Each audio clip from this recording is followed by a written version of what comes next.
কি হলো রে? হ্যাঁ ওই, হ্যাঁ রাজীব স্যার, হ্যাঁ হ্যাঁ আমি দেখে নিচ্ছি। আরে ওই, আচ্ছা শোন, একটা কথা বল। হ্যাঁ হ্যাঁ হ্যাঁ হ্যাঁ হ্যাঁ প্রকাশ, হ্যাঁ হ্যাঁ হ্যাঁ হ্যাঁ হ্যাঁ হ্যাঁ আমি করছি।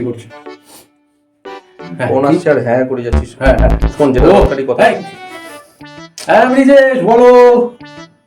ও আচ্ছা আচ্ছা আচ্ছা আচ্ছা, ওকে ওকে ওকে ওকে। কি রে ভাই, একটার পর একটা ফোন।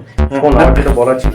প্লিজ হ্যাডলিন, yes, okay fine I'll call back, okay. কোনো কথাই বলতে পারছি না। আরে সারা গল্পে সমানে ফোন এসছে আমার কাছে, গল্পটা শুরু হয়েছে শেষ হচ্ছে, ফোনই করে যাচ্ছি আমি। কি গল্প রে বাবা? দেবদত্ত সূত্র, আমি হলাম দেবার্ণব, আসছে নিশিরা গল্পের আড্ডায়, আর আমার কাছে আসছে ফোন, সারা গল্প ধরে ফোন এসছে। আমার কি, ফোনে এক গুরুদেব charge ছিল না? থাকছে না। গুরুদেব ফোনে কথা হয়েছে নাকি? গুরুদেবকে আমি ফোন করি। হ্যাঁ কর তো।